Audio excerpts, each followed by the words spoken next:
them into a camp. I close those gates. Let's call it the border. I close the gates and I make sure that no one comes in unless they benefit the environment. Okay? Super important. Every area of the immigration system, work, family and study, will be tightened up so we have more control. Skill requirements raised to degree level. English language requirements across all routes, including for dependents. The time it takes to acquire settled status extended from 5 years to 10. And enforcement tougher than ever, because fair rules must be followed. Now, make no mistake, this plan means migration will fall. That's a promise.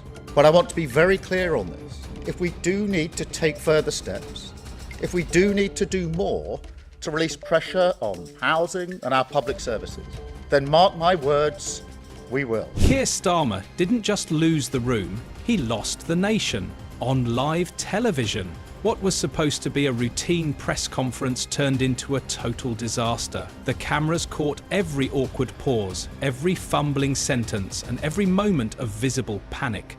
And then, like something out of a political thriller, former Special Forces soldier Ant Middleton took aim, and Starmer cracked. The call-out was blunt. It cut through Starmer's talking points like a knife through paper. Viewers watched in real time as the Labour leader's composure dissolved. The issue wasn't just the challenge itself.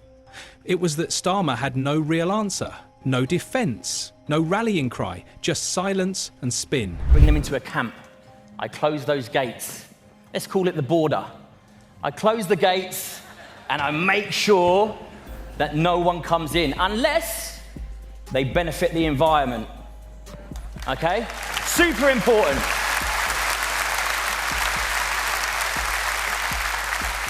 If they benefit the environment, they can come in. 2, if they benefit... In that moment, the mask slipped.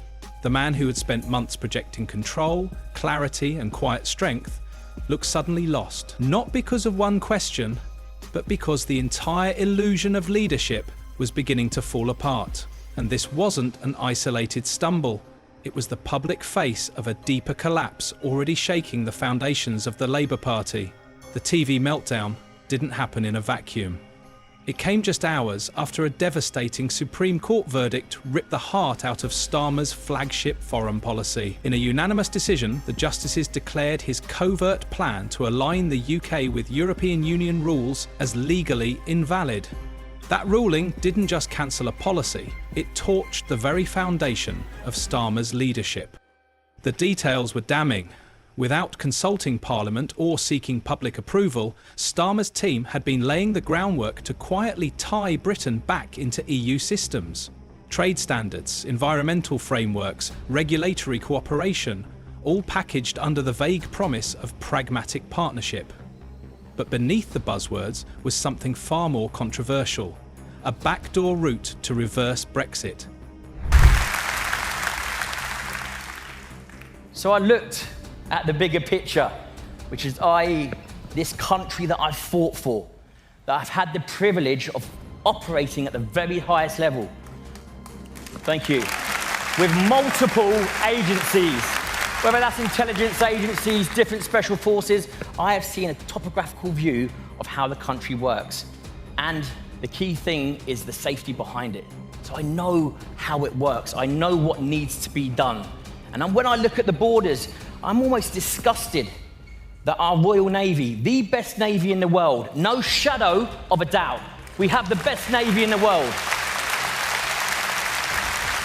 are being put on the back burner, not allowed to do their jobs. Not being allowed to do their jobs.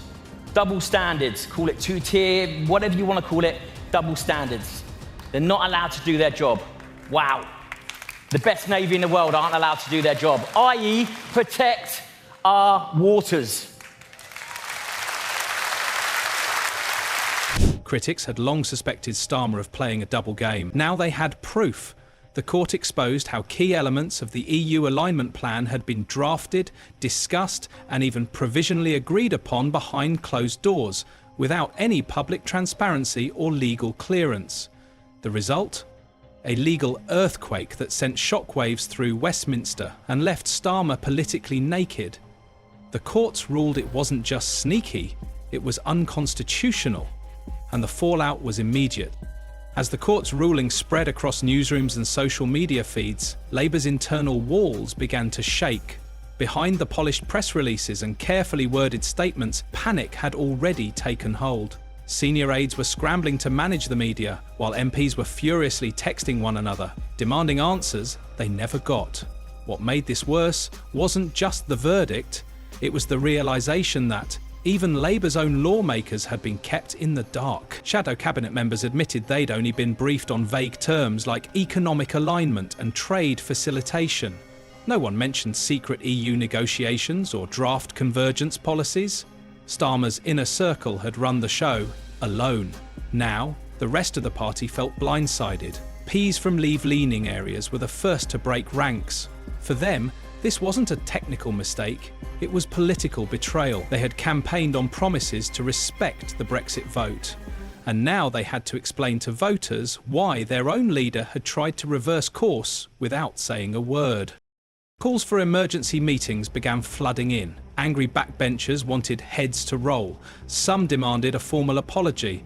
Others wanted a full investigation. But above all, they wanted to know who made this decision and why. As pressure mounted, leaked documents began trickling into journalists' inboxes, first as whispers, then as verified bombshells. The files painted a clear picture. Starmer's team had been working on a detailed strategy to gradually reintegrate the UK into the EU's orbit. It wasn't speculation, it was policy. And it had a name: regulatory convergence through administrative cooperation. The phrase sounded harmless, but behind it was a playbook for undoing key aspects of Brexit without ever calling it that. Internal memos revealed plans to sync product standards with EU benchmarks, quietly rejoin selected regulatory bodies, and align environmental targets through shared frameworks. All of it done by executive action. No votes, no debates, no national conversation. What stung Labour MPs the most was the intent.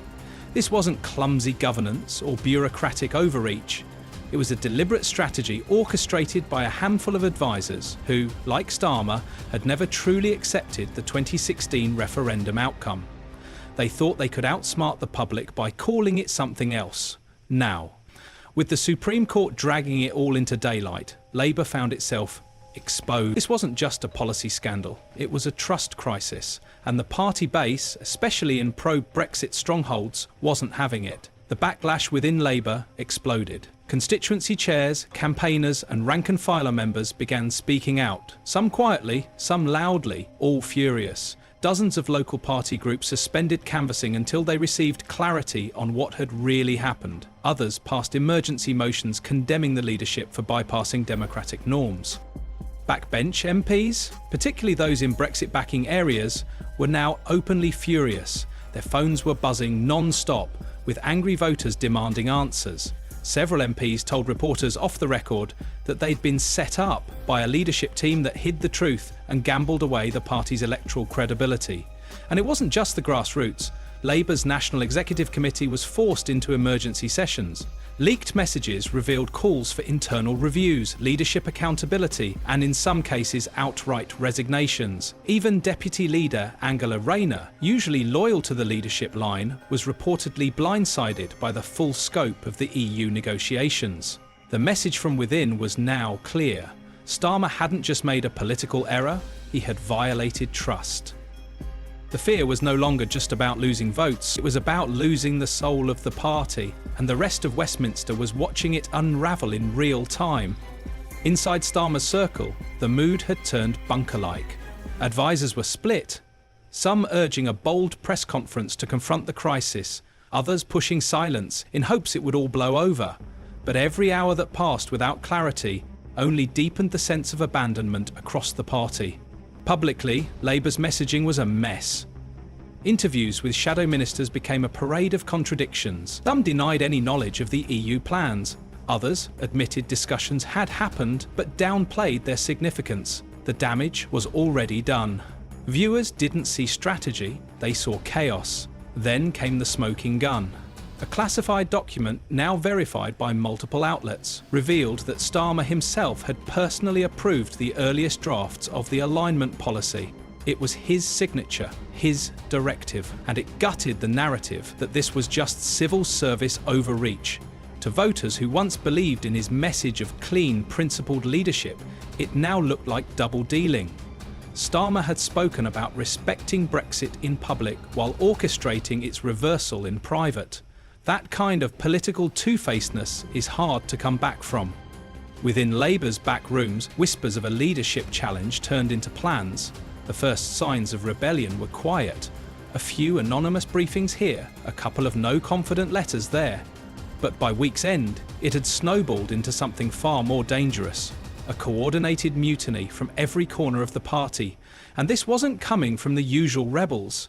It was the loyalists, the union-backed MPs, veteran centrists, Red Wall representatives, now demanding a reckoning. The people who had backed Starmer to be the safe pair of hands were now calling him a liability. Not because of ideology, but because of political incompetence. Leaked WhatsApp chats among senior aides described the situation as code red. One strategist even wrote, "This isn't a wobble, this is a collapse in slow motion." Finger-pointing took over. Starmer's EU-focused advisors, many of them legal insiders and ex-Whitehall operatives, were accused of designing the plan without consulting MPs. Some even said these advisors had knowingly kept the language vague to avoid scrutiny. Meanwhile, poll numbers were slipping. Focus groups in swing constituencies described Starmer as slippery and arrogant. One comparison that kept surfacing was damning. Starmer was beginning to sound like the party leaders whose scandals led to devastating electoral wipeouts. The quiet panic had turned into open revolt.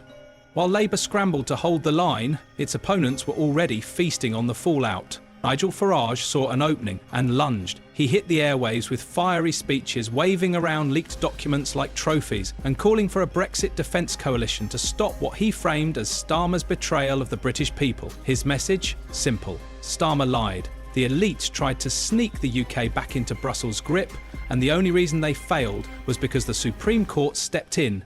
Reform UK's membership surged overnight. Their engagement on social media eclipsed Labour's by orders of magnitude. And in Leave voting regions across the North East and Midlands, they began polling neck and neck with Labour, sometimes ahead. The Conservatives weren't far behind. Tory HQ launched a brutal, precision-gregide attack ad campaign within hours of the court's ruling. Billboards went up in battleground towns with Starmer's face next to slogans like, "He tried to take us back into the EU. The Supreme Court stopped him. Now it's your turn." TV pundits, tabloids, even once neutral broadsheets piled on. Starmer was no longer being analysed. He was being dissected. Every hour, a new headline. Every day, another leak. His silence only made it worse. And across the country, the phrase EU betrayal had gone mainstream. The crisis wasn't just confined to Labour HQ anymore. It was spreading across the entire political map.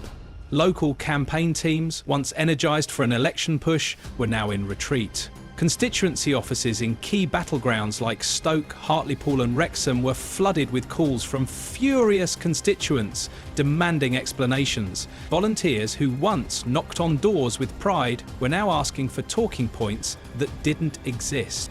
In Scotland, the SNP seized the moment, using the chaos to argue that Westminster, regardless of party, couldn't be trusted. In Wales, Plaid Cymru demanded an inquiry into how EU policy negotiations were conducted in total silence. Even in London, Sadiq Khan reportedly exploded behind closed doors over being blindsided by policies that directly affected his city's trade and governance. Internationally, the scandal was making waves. Major European outlets reported on the leaks, portraying Starmer as the architect of a failed soft re-entry into the EU. Diplomats in Brussels, once cautiously optimistic about a reset under Labour, were now distancing themselves from the debacle. For Starmer, the damage wasn't just political, it was reputational. And it was global. Meanwhile, inside Labour's leadership circles, the knives were quietly being sharpened. Rayner was demanding briefings. Lisa Nandy was rallying soft left allies. Wes Streeting was holding donor meetings. No one had announced a challenge, yet. But everyone could see it coming. By the end of the week, Keir Starmer's leadership wasn't just wobbling, it was teetering on the edge of collapse. Every attempt to contain the crisis had failed. His refusal to face the cameras only deepened the public's perception of a man cornered. Allies were growing silent. Loyal MPs were no longer defending him, and his critics were getting louder. Labour's internal channels were now buzzing with speculation about who might take over. Emergency meetings of the National Executive Committee were being scheduled. Constituency parties were passing motions of no confidence, and whispers turned into declarations. Starmer had lost the trust of his party and the country. In the media, the narrative had turned fatal. Headlines no longer asked if Starmer was in trouble. They asked when he'd step aside. Leader in hiding, Labour in freefall, the Brexit betrayal that broke Starmer. Even once sympathetic commentators began writing obituaries for his political future, opposition parties continued to weaponise the chaos with ruthless efficiency. Reform UK framed it as a patriotic victory. The Tories launched new ads daily, reminding voters that Starmer tried to reverse Brexit behind their backs, and the polls reflected the damage. Labour's support among working-class Leave voters had cratered. Keir Starmer had entered the week as Labour's greatest electoral hope. He ended it as a symbol of broken trust and backroom politics.